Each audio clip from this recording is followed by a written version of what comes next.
Good evening मेरे प्यारे बच्चों। आप सभी प्यारे बच्चों का स्वागत है आपके अपने परिवार फ्यूचर ऑनलाइन क्लासेस सोनपुर में। मेरे प्यारे बच्चे, मैं आपको बता दूं, आज मैं आप सभी लोगों को बिहार डीएलएड फर्स्ट ईयर सत्र 2025 से 27 के लिए गेसिंग क्वेश्चन कराने वाला हूं, जो कि आपका सेशन 2025 से 27 फर्स्ट ईयर है। और यह जो आपका पेपर है वो आपका पेपर F3 है, जिसमें मैं आप सभी लोगों को यूनिट वाइज महत्वपूर्ण सवाल कराने वाले हूं। और मैं आपको बता दूं कि जो मैं सवाल आपको यहाँ कराऊंगा, इससे बाहर आपको एग्जाम में देखने को नहीं मिलेगा। ये मेरा पूरा वादा रहा मेरे प्यारे बच्चे कि पिछले 5 से 6 वर्षों में जो भी लगातार एग्जाम हुए हैं, प्रत्येक सालों के प्रश्न के पेपर को एनालिसिस करते हुए जो आपको क्वेश्चन कराया जा रहा है एग्जाम में, आपको इसी प्रश्नों में से देखने को एग्जाम में मिलेगा। तो मेरे प्यारे बच्चे, इससे पहले हमने आपको जो है पेपर F1 और F2 का वीडियो बना दिया है। आप प्ले स्टोर में जाकर एप्लीकेशन के ऊपर भी देख सकते हैं, नहीं तो आप जो है मेरे प्यारे बच्चे प्ले लिस्ट में भी देख सकते हैं। सारी वीडियो आपको वहां पर मिल जाएगी। जैसे कि मैं आपको बता दूं मेरे प्यारे बच्चे, बिहार डीएलएड फर्स्ट ईयर की हम बात कर रहे हैं 2025 से 27 गेसिंग क्वेश्चन के ऊपर हम लोग बात कर रहे हैं। ध्यान देने की बात यहाँ पर यह है मेरे प्यारे बच्चे, यह जो पेपर है आपका F3, जिसमें हम लोगों को प्रारंभिक बाल्य अवस्था देखभाल और शिक्षा के बारे में जानना और पढ़ना है। इस पेपर में आपको मुख्य तौर पर देखा जाए तो 5 यूनिट का अध्ययन करना है और मैं प्रत्येक यूनिट से 5 से 6 क्वेश्चन आपको बताऊंगा। इसी प्रश्नों में से आपको एग्जाम में डायरेक्ट प्रश्न देखने को मिलेगा।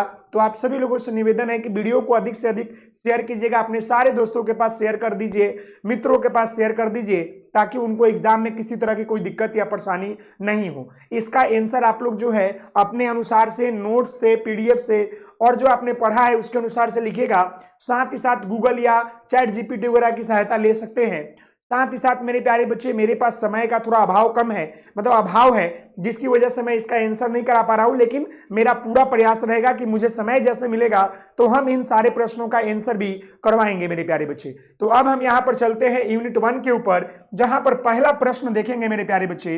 पहला प्रश्न यहां पर बोला गया है कि प्रारंभिक बाल्य अवस्था में देखभाल और शिक्षा की प्रमुख अवधारणाओं की समझ को विकसित करें। यानी कि जो आपका प्रारंभिक बाल्य अवस्था में देखभाल और शिक्षा की प्रमुख अवधारणा है, यानी जो कंसेप्ट है कि आखिरकार जो आपका ईसीसी होता है, yearly childhood care and education, ECC जो आपका होता है, समझ गए आखिर ये होता क्या। इसी का मतलब होता है आपका प्रारंभिक बाल्य अवस्था देखभाल एवं शिक्षा।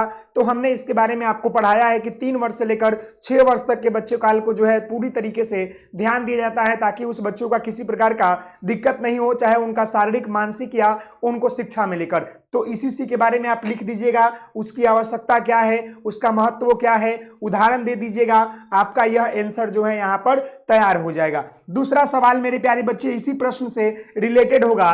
प्रारंभिक बाल्य अवस्था देखभाल और शिक्षा की आवश्यकता एवं उद्देश्य का वर्णन करें। देखिए, ये दोनों सवाल लगभग सेम है। यहां पर केवल आपका ईसीसी की अवधारणा पूछा है, यहां पर आपका ईसीसी में जो है देखभाल और शिक्षा की आवश्यकता और महत्व और उद्देश्य के बारे में पूछा है। आखिरकार yearly childhood care and education जो होता है, उसका देखभाल करना क्यों जरूरी है और उसमें शिक्षा क्यों जरूरी है। तो मेरे प्यारे बच्चे, देखभाल करना बहुत जरूरी है, क्योंकि यह जो अवस्था होता है काफी सेंसिटिव होता है। अगर हम बच्चों को इस अवस्था में सही तरीके से मार्गदर्शन नहीं करें या सही तरीके से उनको देख रेख नहीं करें, तो इनका जीवन जो है प्रभावित हो जाएगा। साथ ही साथ मेरे प्यारे बच्चे, मैं आपको बता दूं कि इसका उद्देश्य जो होता है शिक्षा का, ये होता है कि हम बच्चों को शुरुआती अवस्था से ही शिक्षा से जोड़ने का प्रयास करते हैं, ताकि बच्चे आगे चलकर वो अपने शिक्षा को बेहतर तरीके से जी पाए। तो ये बातें आपको समझ में आ गया मेरे प्यारे बच्चे कि यह जो आपका प्रारंभिक बाल्य अवस्था देखभाल और शिक्षा की आवश्यकता एवं उद्देश्य है वह क्या है। तो इतनी बातें आपको समझ में आ गई होगी।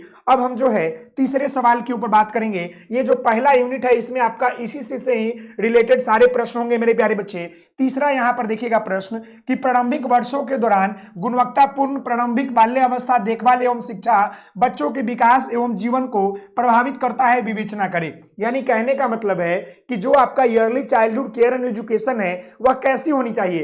तो वह आपका जो है गुणवत्तापूर्ण कहने का मतलब है कि संपूर्ण चीजों से परी होनी चाहिए, यानी कि प्रारंभिक वर्षों के दौरान गुणवत्तापूर्ण प्रारंभिक बाल्यावस्था देखभाल एवं शिक्षा बच्चों के विकास एवं जीवन को प्रभावित करता है। कैसे? तो मेरे प्यारे बच्चे, मैं आपको बता दूं, अगर हम शुरुआती अवस्था में बच्चों को सही तरीके से गाइडेंस नहीं करेंगे, सही तरीके से देखरेख नहीं करेंगे, सही तरीके से केयर नहीं करेंगे, सही तरीके से उनको एजुकेशन की तरफ नहीं मुख मोड़ेंगे, तो बच्चे जो होते हैं प्रभावित होते हैं। इसलिए हमको इसी के अनुसार एक ऐसा जो है देखरेख या शिक्षा पर ध्यान देना चाहिए जो पूरी तरीके से गुणवत्तापूर्ण होनी चाहिए, यानी कि वह जो है बहुत इंपॉर्टेंट होना चाहिए ताकि बच्चे जो है अपना विकास बेहतर तरीके से कर सके। क्लियर है? वहीं पर हम दूसरे अगले सवाल के ऊपर बात करते हैं। सवाल नंबर आपका 4 है।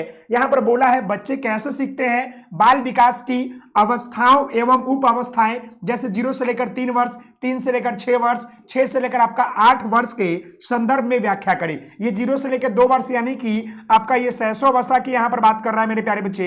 ये आपका जो है पूर्व बाल्य अवस्था की बात कर रहा है, ये आपका यहां पर पूर्व बाल्य अवस्था की बात कर रहा है, और ये आपका मेरे प्यारे बच्चे उत्तर बाल्य अवस्था की बात कर रहा है। तो कहने का मतलब मेरे प्यारे बच्चे ये है कि बच्चे कैसे सीखते हैं? तो बच्चे जो होते हैं अनुकरण करके, नकल करके, देख करके, समाज से, अपने परिवार से, माता पिता के अनुकरण करके, पढ़कर, लिखकर, सुनकर, बोलकर, इन सभी चीजों के माध्यम से सीखते हैं। तो आपको बताना है कि बाल विकास की अवस्थाएं जो है 0 से लेकर 3 वर्ष शैशव अवस्था, 3 से लेकर 6 वर्ष पूर्व बाल्य अवस्था, 6 से लेकर आपका 8 वर्ष उत्तर बाल्य अवस्था। इन तीनों अवस्थाओं में क्या होता है? पहला अवस्था जो होता है इसमें जो है बच्चे ज्ञान इंद्रियों के माध्यम से ज्ञान को अर्जन करते हैं और माता पिता के ऊपर डिपेंड होते हैं। दूसरा जो पूर्व बाल्य अवस्था होता है इसमें बच्चे जो होते हैं नकल करके, सुन करके बच्चों के अन्य लोगों के भाषा को सीखना शुरू करते हैं। और ये जो उत्तर बाल्य अवस्था है इसमें बालक जो होता है प्रारंभिक शिक्षा और जो आपका स्कूली एज होता है, गैंग में रहना पसंद करते हैं, गेम खेलना पसंद करते हैं, ये शुरू हो जाता है। तो आपको इसके बारे में यहां पर डिफाइन करना है। ये सवाल नंबर आपका 4 है। अगला सवाल यहां पर 5 नंबर है, और मैं आपको बता दूं जितने भी सवाल मैं आपको यहां पर बता रहा हूं मेरे प्यारे बच्चे, इससे बाहर आपको एग्जाम में देखने को नहीं मिलेगा। तो अगला सवाल यहां पर है, बाल विकास विभिन्न अवस्थाओं में सीखना कैसे विकसित होता है? आपको बताना है। बाल विकास के विभिन्न अवस्थाओं के बारे में पूछा है, शैशव अवस्था, पूर्व बाल्य अवस्था, उत्तर बाल्य अवस्था, किशोरावस्था, इन चारों अवस्थाओं के बारे में लिखना है। बाल विकास क्या होता है? बच्चों के विकास को हम लोग बाल विकास कहते हैं, लेकिन बच्चा का विकास जो होता है कैसे होता है? तो विभिन्न अवस्थाओं के माध्यम से होता है। आपको इन 4 अवस्थाओं को लिखना है, उसके बारे में बताना है कि कौन सी अवस्था जो है किस चीज का विकास करता है। शैशव अवस्था में क्या होता है, पूर्व बाल्य अवस्था में क्या होता है, उत्तर बाल्य अवस्था में क्या होता है, और किशोरावस्था में क्या होता है। आपको सब अवस्था में बताना है कि आखिरकार इन सभी अवस्थाओं में किन किन चीजों का क्या होता है मेरे प्यारे बच्चे, तो विकास करता है, इसके बारे में आपको बताना है। तो ये आपका पहला यूनिट का सवाल था। अब हम लोग जो है पेपर आपका F3 का यूनिट 2 के बारे में बात करेंगे। तो यूनिट 2 की बात कर ले मेरे प्यारे बच्चे, यूनिट 2 की बात कर ले तो यूनिट 2 से भी आपका जो है 4-5 सवाल है जिससे आपका एग्जाम में डायरेक्ट टू डायरेक्ट लड़ेगा। यहां ध्यान दीजिएगा, पहला सवाल यहां पर है, ईसीसी पाठ्यक्रम के लघु एवं दीर्घकालिक उद्देश्यों का वर्णन करें, उनका नियोजन किस प्रकार करेंगे। मेरे प्यारे बच्चे, हमने आपको पढ़ाया है कि ये जो आपका ईसीसी है, ईसीसी के पाठ्यचर्या की बात किया है, पाठ्यचर्या की बात किया है मेरे प्यारे बच्चे। तो इसका लघु उद्देश्य क्या है, इसका दीर्घ उद्देश्य क्या है, इसका महत्व क्या है, ये क्यों लाया गया, आखिरकार हमको ईसीसी के विकास के लिए पाठ्यचर्या की आवश्यकता क्यों पड़ती है, इसके बारे में हमने क्लास में बेहतर तरीके से आपको बताया है। आप उसके बारे में लिख लीजिएगा। यानी बच्चों के अकॉर्डिंग हमको ईसीसी पाठ्यचर्या का निर्माण करना होता है, एक लघु और दीर्घ, ताकि हम बच्चों को सही समय में सही तरीके से शिक्षा दे सके। किस चीज की जरूरत कब है उसकी जानकारी हम अपने पाठ्यचर्या में देते हैं, इसके बारे में आपको इसको लिखना है। ये यूनिट 2 का आपका पहला प्रश्न। वहीं पर दूसरा प्रश्न देखिएगा मेरे प्यारे बच्चे। तो दूसरा प्रश्न यहां पर है कि ईसीसी पाठ्यचर्या को लागू करने में शिक्षक की भूमिका महत्व है कैसे। तो मेरे प्यारे बच्चे, जो आपका yearly childhood care and education है, जिसमें हम बच्चों की सही तरीके से देख रेख करते हैं, शिक्षा से जोड़ने का प्रयास करते हैं, तो यह जो आपका पाठ्यचर्या है उसको शिक्षक जो होते हैं लागू करते हैं, और शिक्षक अत्यंत महत्वपूर्ण भूमिका निभाते हैं। क्योंकि एक टीचर है, क्लासरूम में रोज बच्चों को पढ़ाते हैं, तो टीचर को पता चलता है कि हमको बच्चों की किन किन चीजों की आवश्यकता है या बच्चों को कहां कहां दिक्कत है। इसलिए मतलब जो टीचर होते हैं वो ईसीसी पाठ्यचर्या को लागू करने में महत्वपूर्ण भूमिका लगाते हैं, महत्वपूर्ण भूमिका निभाते हैं।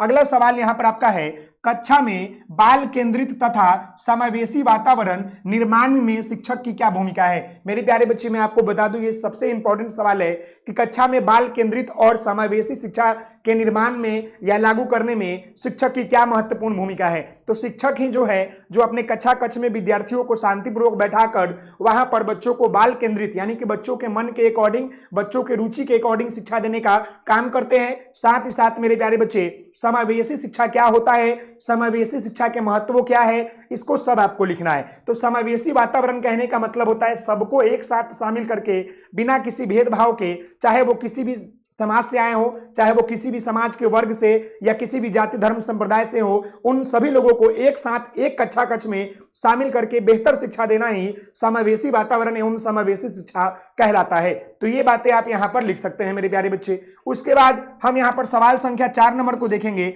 देखिएगा, ईसीसी पाठ्यचर्या को लागू करने में विद्यालय की भूमिका क्या है। तो देखिए, जब early childhood care and education की बात करते हैं, तो जब बच्चे शुरुआती अवस्था में विद्यालय आते हैं तो विद्यालय की भूमिका महत्वपूर्ण हो जाती है, क्योंकि वो चाहता है कि जो बच्चा जिस तरह का है या बच्चा का मन क्या है, बच्चा का अकॉर्डिंग क्या है, बच्चा का एज क्या है, बच्चा के अनुसार ही जो है वह पाठ्यचर्या को लागू करते हैं। उनको क्या जरूरत है, आखिरकार प्रारंभिक अवस्था में देखरेख करने के लिए क्या आवश्यकता है, प्रारंभिक अवस्था के शिक्षा में क्या आवश्यकता है, उन सभी चीजों के बारे में वो बताते हैं। तो यहाँ पर विद्यालय भी जो है बच्चों के, जो आपका ईसीसी पाठ्यचर्या लागू होता है early childhood care and education में, उसमें महत्वपूर्ण भूमिका निभाते हैं। उसके बाद यहाँ पर देखिएगा, ये सवाल आपको बड़ा देखने को मिल रहा है, लेकिन सवाल में कई प्रकार के सवाल इसमें शामिल किए गए हैं और ये सवाल बार बार रिपीट होता है। जैसे देखिएगा यहाँ पर मेरे प्यारे बच्चे, प्रारंभिक बाल्य अवस्था देखभाल और शिक्षा पाठ्यचर्या कक्षा कक्ष में प्रक्रियाओं को बच्चों की आवश्यकता तथा क्षमताओं के अनुरूप जो है आयोजन की आवश्यकता पर जोर देते हुए इसकी विभिन्न प्रक्रियाओं, प्राविधियाओं और आयोजन के तरीकों पर चर्चा करना है। सीखने सिखाने की इन विधियों, प्रक्रियाओं, खोज विधि, प्रोजेक्ट विधि, वर्ग कक्षा प्रदर्शन आदि का वर्णन करें। ये सवाल बड़ा है, लेकिन सवाल में 3 तरह के सवाल पूछ लिया है। पहला सवाल ये पूछा है मेरे प्यारे बच्चे कि कक्षा कक्ष में प्रक्रियाओं को बच्चों की आवश्यकता तथा क्षमताओं के अनुरूप जो है आयोजन की आवश्यकता क्यों है। यानी जो आपका ईसीसी पाठ्यचर्या है उसको लागू करेंगे तो प्रारंभिक अवस्था में देखे पाएंगे कि बच्चों की आवश्यकता क्या है, बच्चों का महत्व क्या है, बच्चे किन किन चीजों की जरूरत मांग रहे हैं, उन सभी चीजों के बारे में लिखना है। साथ ही साथ दूसरी प्रक्रिया यह है कि आप चर्चा करिए कि कौन कौन से जो है सीखने सिखाने की मतलब प्रक्रिया का प्रयोग किया जाता है, गतिविधि का प्रयोग किया जा रहा है। तो हमने आपको इस चैप्टर में भी पढ़ाया है, यूनिट 2 में भी पढ़ाया है मेरे प्यारे बच्चे कि खोज विधि, प्रोजेक्ट विधि, वर्ग कक्ष प्रदर्शन विधि, ये सब क्या होता है। इन चीजों के माध्यम से हम शुरुआती अवस्था में बच्चों को बेहतर तरीके से शिक्षा दे पाते हैं और बेहतर तरीके से उनका डेवलपमेंट कर सकते हैं। तो इस चीजों के बारे में आपको वर्णन करना है। जो भी पॉइंट आपको यहाँ पर नजर आएगा उसके बारे में डिफाइन करते हुए उसको विश्लेषित करना है। अगला सवाल यूनिट 2 का है कि कक्षा में आप जो है बाल केंद्रित विकासानुकूल एवं समावेशी प्रक्रिया का निर्माण कैसे करेंगे। यानी एज ए टीचर, मान लीजिए कि आप एक शिक्षक है, तो आप अपने कक्षा कक्ष में समावेशी वातावरण, यानी कि समावेशी वातावरण कहने का मतलब होता है कि सभी को शामिल करके बिना किसी भेदभाव को, चाहे वो किसी भी जाति धर्म संप्रदाय से क्यों नहीं बिलोंग करते हो, उन सभी लोगों को एक साथ बैठाकर शिक्षा देने की बात करता है। वहीं पर मैं बात कर लूं तो जो आपका ये बाल केंद्रित शिक्षण है, बाल केंद्रित कहने का मतलब होता है कि बच्चों के अकॉर्डिंग, बच्चों के मन के अकॉर्डिंग शिक्षा देना बाल केंद्रित शिक्षण कहलाता है। तो ये बातें आपको क्लियर हो गया मेरे प्यारे बच्चे, ये बातें आपको क्लियर हो गई। तो अब हम आगे बढ़ते हैं। तो आप तरह तरह के एक्टिविटी के माध्यम से करवा सकते हैं। अब ये पॉइंट नंबर आप देखिएगा, यूनिट नंबर 3 है, ये भी हमने आपको पढ़ाया है। तो आप पहला प्रश्न देखिएगा, प्रारंभिक वर्षों में प्रक्रियाओं में बाल केंद्रित होने का क्या अर्थ है, बाल केंद्रित शिक्षण से आप क्या समझते हैं, वर्णन करें। देखिए, एक लाइन में हम इसको 1000 बार अभी अब तक बता दिए होंगे कि बाल केंद्रित शिक्षण का मतलब होता है कि हम शुरुआती अवस्था में जो बच्चों की प्रारंभिक वर्ष है, जो शुरुआती अवस्था है, जो ईसीसी की पाठ्यचर्या है, उसमें हमको ध्यान रखना है कि हम बच्चों को बाल केंद्रित शिक्षा दें, क्योंकि बच्चों के बाल केंद्रित शिक्षा देने के माध्यम से ही बच्चों का बेहतर विकास होता है। बाल केंद्रित शिक्षा कहने का मतलब होता है यह मतलब कि शुरुआती अवस्था में बच्चों के मन के अकॉर्डिंग, बच्चों की रुचि के अकॉर्डिंग, बच्चों की आवश्यकता के अकॉर्डिंग हम उसका पाठ्यचर्या का निर्माण करें और उनके अकॉर्डिंग ही हम जो है शिक्षा दें, तब जाकर जो है बच्चे सीख पाएंगे। वही बात है प्रारंभिक वर्षों में प्रक्रियाओं के बाल केंद्रित होने का तात्पर्य यह है कि हम बच्चों के मन के अनुसार, बच्चों के रुचि के अनुसार, बच्चों के अनुसार, आवश्यकता के अनुसार शिक्षा दें। और बाल केंद्रित शिक्षा का मतलब ये होता है कि बच्चों के अनुसार, बच्चों के मन के अनुसार, बच्चों की आवश्यकता के अनुसार, बच्चों के मतलब तरीकों के अनुसार पढ़ाना, ताकि बच्चे बेहतर तरीके से सीख पाए। अगला सवाल यहां पर दूसरा नंबर है, प्रारंभिक बाल्यावस्था शिक्षा में खेल एवं गतिविधियों की आयोजन के महत्व को रेखांकित करें। यानी कि शुरुआती अवस्था में, प्रारंभिक बाल्यावस्था शिक्षा में शुरुआती अवस्था में जब हम बच्चों को शिक्षा देते हैं तो उसे कई प्रकार के खेल खिलवाते हैं, कई प्रकार की गतिविधि करवाते हैं। तो क्यों करवाते हैं मेरे प्यारे बच्चे, मैं आपको बता दूं, शुरुआती अवस्था में बच्चे जो होते हैं काफी चंचल होते हैं, उनको पढ़ने में कठिनाइयां आती है। इसलिए शिक्षक क्या करते हैं कि तरह तरह की गतिविधि और तरह तरह के खेल के माध्यम से उनको विषय वस्तु की जानकारी देते हैं, उनको कठिन से कठिन कंसेप्ट को बताने का काम करते हैं, ताकि बच्चे जो है खेल खेल में आनंद पूर्वक, रुचि पूर्वक तरीकों से क्या कर सके, तो वो अपना विकास कर सके, वो अपना जो है शिक्षा को बेहतर कर सके। तो खेल एवं गतिविधि का आयोजन करना बहुत महत्वपूर्ण है, क्योंकि इसके माध्यम से बच्चों का शारीरिक मानसिक विकास भी होता है, साथ ही साथ उनको सोचने समझने तर्क करने की क्षमता का विकास होता है, समस्या समाधान करने की क्षमता का विकास होता है, और उनको शिक्षा में भी रुचि आती है, और बहुत कुछ जो है वह बेहतर तरीके से सीखते वो जानते हैं। ये बातें समझ गए। अगला सवाल यहां पर देखिएगा, अगला सवाल है, विद्यालय आने से पूर्व बच्चों में भाषाई एवं गणितीय ज्ञान का उल्लेख करें। यह भी हमने आपको पढ़ाया है कि विद्यालय जब बच्चे आते हैं शुरुआती अवस्था में, तो क्या उनके पास जो है गणितीय एवं भाषाई क्षमता का विकास हो गया रहता है। तो जी हाँ मेरे प्यारे बच्चे, मैं आपको बताना चाहूंगा कि जब बच्चे शुरुआती अवस्था में या ईसीसी प्रारंभिक अवस्था में जब विद्यालय आते हैं, तो उनका जो गणितीय कौशल होता है या जो उनका भाषाई कौशल होता है, उसका विकास हो गया रहता है। पूरी तरीके से नहीं, लेकिन हो गया रहता है। जब वो विद्यालय आते हैं तो उन्हीं को शिक्षक जो होते हैं आधार बनाकर उन्हें अन्य भाषाओं की तरफ या अन्य चीजों की तरफ ले जाते हैं। लेकिन ये बात सत्य है कि विद्यालय आने से पूर्व बच्चों में भाषाई क्षमता और गणितीय कौशल का विकास हो गया रहता है, क्योंकि वो अपने दैनिक जीवन में अपने अनुसार चीजों को देखते हैं, समझते हैं, जानते हैं। तो धीरे धीरे उनको गिनती, काउंटिंग आदि का गणितीय ज्ञान हो जाता है। साथ ही साथ वो बचपन से ही नकल करते हैं, दूसरों का अनुकरण करते हैं, तो उनका धीरे धीरे भाषा का भी विकास हो जाता है। और जब बच्चे विद्यालय आते हैं उससे पहले ही वह बोलना शुरू कर देते हैं, उनके पास शब्द होता है, उनके पास कुछ वाक्य होते हैं, वह सही तरीके से अपना भाषा का प्रयोग करना शुरू कर देते हैं। तो मेरे प्यारे बच्चे, ये सवाल नंबर आपका 4 है। अब देखिएगा, ये चौथा नंबर सवाल, जितने भी सवाल मैं आपको बता रहा हूं, अगर आप केवल इतना ही सवाल कर लेते हैं तो मेरा दावा रहा मेरे प्यारे बच्चों कि इससे बाहर आपको एग्जाम में कोई भी सवाल देखने को नहीं मिलेगा। मैं एक एक सवालों के ऊपर टाइम ले रहा हूं, बता रहा हूं, ताकि आपको किसी तरह की कोई दिक्कत या समस्या नहीं आवे। तो यहां ध्यान दीजिएगा, प्रारंभिक वर्षों में बच्चों में भाषा विकास की प्रक्रिया क्या है, स्पष्ट करें। मेरे प्यारे बच्चे, मैं आपको बता दूं, शुरुआती अवस्था में बच्चों का जो भाषा विकास होता है वो कब होता है, तो वो आपका जो है पूर्व बाल्यावस्था में होता है। मेरे प्यारे बच्चे, पूर्व बाल्यावस्था में, जो कि 2 से लेकर आपका 6 वर्ष माना जाता है, कहीं कहीं 3 से लेकर आपका 6 वर्ष भी माना जाता है। तो मेरे प्यारे बच्चे, जो ये पहली अवस्था मानी जाती है, जो बाल्यावस्था की बात कर लेते हैं, तो बच्चों के अंदर भाषाई क्षमता का विकास बाल्यावस्था में शुरू होता है। जब बालक जो होता है 3 से लेकर आपका 6 वर्ष या 2 से लेकर 6 वर्ष के अंतर्गत आते हैं, तो बच्चों की जो भाषा का विकास होता है वह शुरू हो जाता है। और भाषा की विकास की प्रक्रिया की बात करेंगे तो बच्चा जब जन्म लेता है उसके साथ ही वह एडीक्यू यानी कि एक्विजिशन डिवाइस को लेकर, यह नॉम चोम्स्की का कहना है कि बच्चा जन्मजात जो है भाषाई क्षमता को लेकर ही विकसित होता है। लेकिन जब वो बच्चा जन्म ले लेता है, जब वो अपने परिवार के साथ, माता पिता के साथ, परिवार, पड़ोस या जो समाज में रहना शुरू कर देता है, तो वो दूसरों की बातों को नकल करके, सुन करके, देख करके, नकल करके, अनुकरण करके धीरे धीरे सीखना शुरू कर देता है। लेकिन ये बात स्पष्ट है कि बच्चों की भाषा की क्षमता का धीरे धीरे विकास जो होता है वो बचपन से ही होता है, लेकिन जैसे ही बाल्यावस्था में आते हैं वो शब्दों का प्रयोग करना शुरू कर देते हैं। तो इसके बारे में आपको लिखना है। अगला है, ये भी आपका इंपॉर्टेंट है, और ये हमने आपको बताया है कि सूक्ष्म और स्थूल गति कौशल के मध्य जो है अंतर स्पष्ट करें। देखिए, सूक्ष्म कहने का मतलब होता है क्या, सूक्ष्म मतलब कि ग्रॉस, सूक्ष्म यानी फाइन मोटर डेवलपमेंट, और ये स्थूल कहने का मतलब है ग्रॉस। सूक्ष्म कौशल कहने का मतलब होता है कि छोटी मांसपेशियों का विकास होना, वहीं पर स्थूल गति कौशल कहने का मतलब होता है बड़ी मांसपेशियों का विकास होना।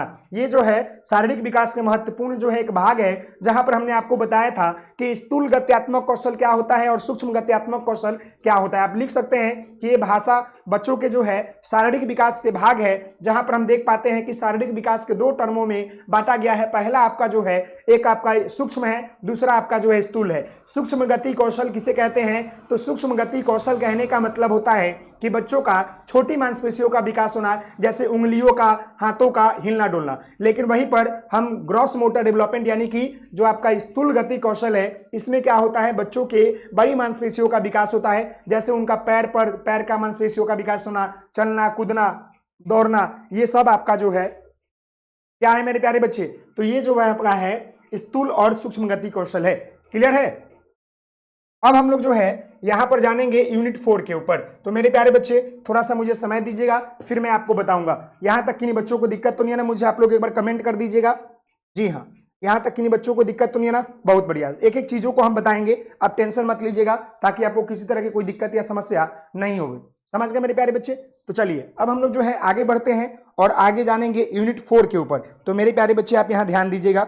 जी हाँ, यहां पर ध्यान दीजिएगा, यूनिट 4 की बात कर रहे हैं। तो यूनिट 4 में आप ध्यान देने की बात यह है मेरे प्यारे बच्चे कि बाल विकास के विभिन्न आयामों का वर्णन करें। प्रारंभिक वर्षों में बच्चों के विकास के विभिन्न आयाम जो है एवं अधिगम सीखने का उल्लेख करें। यानी देखिएगा, ये बोला है कि बाल विकास के विभिन्न आयाम, यानी बालक का जब विकास होता है प्रारंभिक वर्षों में, तो उसका विभिन्न आयाम होता है, जैसे कि उनका शारीरिक विकास, मानसिक विकास, सर्गात्मक विकास, नैतिक विकास, चारित्रिक विकास, तो सर्वांगीण विकास, ये सब चीजों के बारे में आपको लिखना है। साथ ही साथ बताना है मेरे प्यारे बच्चे कि विकास के विभिन्न आयाम एवं अधिगम सीखने का उल्लेख करें। यानी विकास का जो आयाम होता है वो जैसे जैसे विकसित होता है, बच्चों का जो सीखने का क्रम होता है या जो सीखने का तरीका होता है, वैसे वैसे ही वो क्या होता है मेरे प्यारे बच्चे, विकसित होने लगता है। तो आप इसके बारे में आप लिख लीजिएगा। ये सवाल आप अगर नहीं समझ में आए तो गूगल की भी सहायता से लिखकर आप लिख सकते हैं, तो आपको परेशान नहीं होना है। अगला सवाल, दूसरा नंबर सवाल मेरे प्यारे बच्चे ये है आपका यूनिट 4 का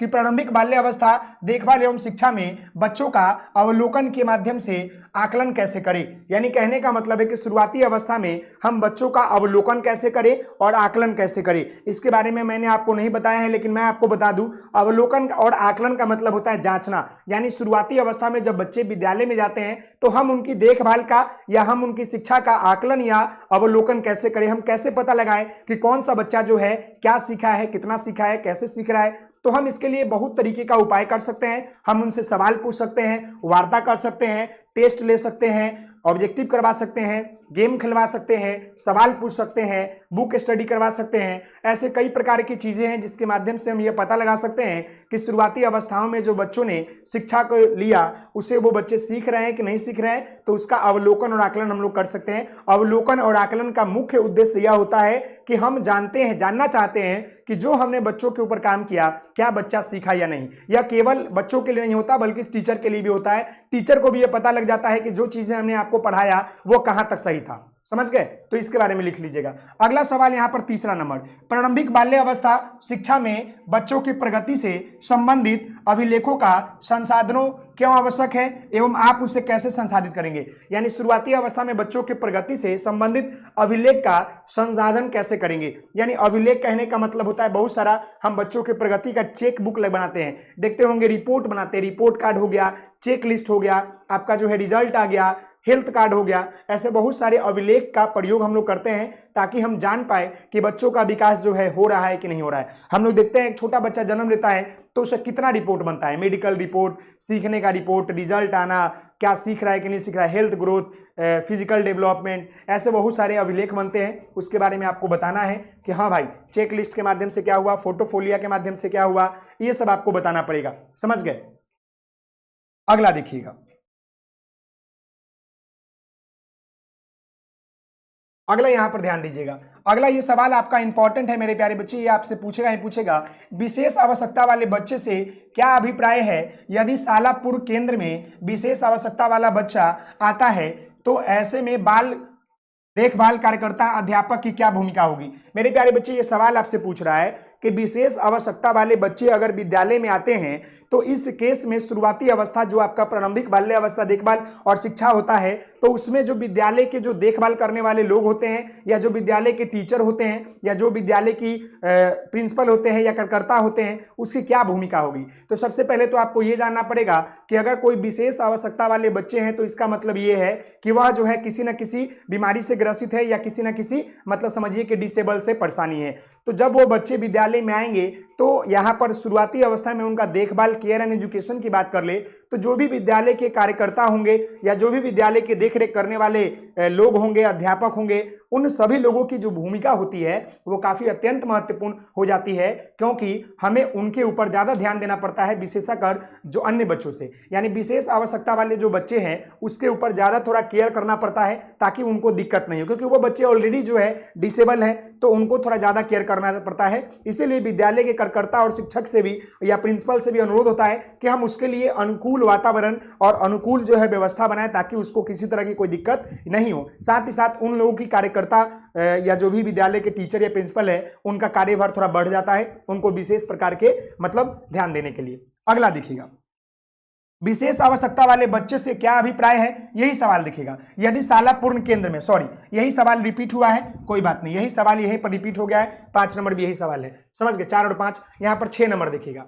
6 नंबर सवाल देखिए, ये आपका मतलब कि 5 नंबर होगा इसका। देखिएगा, आकलन एवं मूल्यांकन के बीच क्या अंतर है, तो मैं आपको बता दूं एक लाइन में। देखिए, आकलन का मतलब होता है जांचना, जांचना, वहीं पर मूल्यांकन का मतलब होता है मूल्य प्लस अंकन, मूल्य प्लस अंकन, यानी कि नंबर देके जांचना। ये देखिए दोनों का मतलब यही होता है कि जांचना और परखना, लेकिन आकलन जो होता है वो हमेशा कर सकते हैं। आकलन क्या होता है, बस एक लाइन में समझिएगा कि जब कोई टीचर जो है जब आपको पढ़ाता है और पढ़ाने के दौरान मैं अगर सवाल पूछ लिया वो आपका आकलन कहलाता है, और जो साल के अंत में जो आपका एग्जाम होता है फाइनल, वो आपका मूल्यांकन होगा, क्योंकि वहां पर मूल्य प्लस अंकन, वहां पर आपको मूल्य, आपके मूल्य के अनुसार आपको वहां पर नंबर दिया जाता है। लेकिन आकलन में क्या होता है, केवल टीचर और स्टूडेंट को जांचा जाता है कि क्या हमने जो पढ़ाया वो आपको समझ में आया कि नहीं। तो आप लिख सकते हैं कि आकलन एक ऐसी प्रक्रिया है जो कि शिक्षण कार्य के दौरान पता किया जाता है, वहीं मूल्यांकन जो है साल के अंत में होता है, जो कि एक बृहद क्षेत्र होता है। क्लियर है, और दोनों का उद्देश्य जो होता है बच्चों के प्रगति का, विकास को जांचना होता है। क्लियर है मेरे प्यारे बच्चे, इसके बारे में लिखिएगा। अगला यहां देखिएगा यूनिट 5 की बात कर ले, तो यूनिट 5 को ध्यानपूर्वक देखिए, इसमें भी 2-4 प्रश्न होंगे जो कि आपके एग्जाम के लिए काफी महत्वपूर्ण रहने वाला है। तो पहला सवाल, बिहार में प्रारंभिक बाल्य अवस्था देखभाल और शिक्षा की वर्तमान स्थिति का वर्णन करें। तो मेरे प्यारे बच्चे, हम सभी लोग जानते हैं ये सवाल आपका करंट अफेयर से है और ये सवाल आपका वर्तमान स्थिति को लेकर है। तो मेरे प्यारे बच्चे, विद्यालय की बात कर ले बिहार में, तो बिहार में कई ऐसे विद्यालय हैं जहां पर सुविधाएं आपको देखने के लिए नहीं मिलेंगे। तो विशेष आवश्यकता वाले बच्चों की बात कर ले या शुरुआती जो प्रारंभिक बाल्य अवस्था का विकास होता है, आप देखते होंगे सरकारी स्कूल को 1 to 5 में बच्चे जाते हैं, बैठते हैं, चले आते हैं, यानी कह सकते हैं आपको दो जो लगे। मैं ये नहीं कहूंगा कि आपको क्या लिखना है, आपको जैसा लगे। अगर आपको अच्छा लगेगा तो आप अच्छा लिखे, बुरा लगेगा तो बुरा लिखे। ये तो अपने ऊपर सवाल है, आपके मन के ऊपर सवाल है कि बताना है कि बिहार में प्रारंभिक बाल्य अवस्था देखभाल की शिक्षा की स्थिति क्या है। कोई बच्चा कहेंगे कि अच्छा है, कोई बच्चा कहेगा कि अच्छा नहीं है। मेरे अनुसार से तो अच्छा नहीं है। हम देख पा रहे हैं कि वहां पर बहुत सारे ऐसे सुविधाएं हैं जिससे बच्चे वंचित है, टीचर भी नहीं पढ़ाते हैं, तो ऐसे बहुत सारी परेशानियां हैं। तो आप अपने अनुसार लिख सकते हैं इसको। अगला सवाल कि बिहार राज्य के प्रारंभिक बाल्य अवस्था शिक्षा को 8 वर्ष तक विस्तार देने का क्या अर्थ है। मेरे प्यारे बच्चे, मैं आपको बता दूं, ये जो बिहार राज्य की जो शिक्षा व्यवस्था है उसको प्रारंभिक बाल्य अवस्था विकास को लिए 8 वर्ष निर्धारित इसलिए किया गया ताकि बच्चे जो होते हैं 8 वर्ष तक के उम्र काल तक जो है वो काफी तीव्र गति से सीखते हैं, और इतने उम्र काल तक जो है उनका ध्यान रखना सही तरीके से काफी महत्वपूर्ण हो जाता है। अगर हम उनका विकास तक इतना वर्ष तक ध्यान सही तरीके से नहीं रखेंगे तो वह बच्चा विकास नहीं कर पाएगा, प्रभावित हो जाएगा, नहीं सीख पाएगा, शिक्षा से वंचित रह जाएगा, उनका विकास नहीं हो पाएगा, कुपोषण का शिकार हो जाएगा। इसलिए इसको रखा गया 3 से लेकर आपका 8 वर्ष तक का। क्लियर है, जिसको हम लोग जो है बाल्यावस्था कहते हैं, क्योंकि जीवन का सबसे अनोखा काल कहा जाता है, क्योंकि इसमें काफी तीव्र गति से उनका शारीरिक व मानसिक विकास होता है। अगला सवाल, बिहार में बाल्यावस्था शिक्षा की चुनौतियां क्या है। बिहार में प्रारंभिक बाल्यावस्था शिक्षा की चुनौतियों को दूर करने के लिए आप किन किन नवाचारों का उपयोग कर सकते हैं। मेरे प्यारे बच्चे, हमने आपको बोला ना कि बिहार में क्या है कि बाल्यावस्था की जो शिक्षण है या बाल्यावस्था शिक्षा को लेकर बहुत सारी चुनौतियां हैं। सही तरीके से विद्यालय भवन का ना होना, पानी का ना होना, सही बुक ना होना, अच्छे टीचर की व्यवस्था की कमी, ऐसे बहुत सारे हैं। मतलब बच्चों टीचर को नहीं पढ़ा पाते हैं, ऐसे टीचर बच्चों को नहीं पढ़ा पाते हैं। तो ऐसे कई प्रकार की समस्याएं आपको देखने को मिलेगा आपको अपना समाज में, उसके बारे में यहाँ पर आपको लिख लेना है। तो यहाँ तक क्लियर है मेरे प्यारे बच्चे। अब हम लोग जो है आगे बढ़ते हैं और आगे अभी यहाँ पर देखेंगे यहाँ पर 4 नंबर सवाल को कि राज्य में विद्यालय तैयारी में अकादमिक और सामाजिक संस्थानों से क्या अपेक्षा है। यानी कि राज्य में विद्यालय तैयारियों को लेकर जो भी अकादमिक है और जो भी सामाजिक संस्थान है उससे यही अपेक्षा है कि ये दोनों मिलकर जो है समाज में विद्यालय की तैयारी को बेहतर करे, ताकि बच्चे जो है बेहतर तरीके से अपना विकास कर सके और जो उनका प्रारंभिक बाल्यावस्था देखभाल शिक्षा है वह बेहतर हो सके। तो हमें उम्मीद ये है कि आपको जो है दोनों को क्या करना चाहिए, अच्छा काम करना चाहिए और मिलकर जो है आगे बढ़ना चाहिए। अगला है नई शिक्षा नीति 2020 के आलोक में गुणवत्तापूर्ण ईसीसी कार्यक्रम के लिए आवश्यक विभिन्न घटकों का वर्णन करें। इसके बारे में हमने आपको नहीं पढ़ाया है, लेकिन मैं आपको बता दूं कि नई शिक्षा नीति 2020 के आलोक में गुणवत्तापूर्ण ईसीसी कार्यक्रम के लिए आवश्यक विभिन्न घटकों का यह वर्णन है कि हम बच्चों को समग्र विकास करें, बच्चों को बेहतर तरीके से देखभाल करें, बच्चों को शिक्षा से जोड़े और बच्चों को बाल केंद्रित शिक्षा दे, बच्चों के ऊपर बर्डन नहीं दे। बच्चों को सही तरीके से देखरेख करेंगे तो उनका शारीरिक और मानसिक विकास बेहतर होगा, जिनसे उनका जो है भविष्य जीवन बेहतर होगा। तो आप इन सारे प्रश्नों का उत्तर जरूर लिखिएगा, इन सारे प्रश्नों को जरूर आप पढ़ के जाइएगा। मेरा वादा है मेरे प्यारे बच्चे 90% से ऊपर क्वेश्चन आपको इस यूनिट से आएंगे, ये 5 यूनिट से। तो आज की वीडियो में हमने आपको पेपर F3 के टोटल गेसो क्वेश्चन के ऊपर बात कर लिया। तो आशा करते हैं मेरे प्यारे बच्चे कि आपको मेरी वीडियो पसंद आई होगी। तो प्लीज आप सभी लोगों से निवेदन है कि वीडियो को लाइक शेयर एंड सब्सक्राइब कीजिएगा। इसका PDF भी अपलोड करवा दिया गया है, आप जाकर ऐप पर देख सकते हैं। बहुत बहुत धन्यवाद। जय हिंद, जय भारत। आप सभी लोग हंसते रहिए, मुस्कुराते रहिए, पढ़ाई करते रहिए। Take care.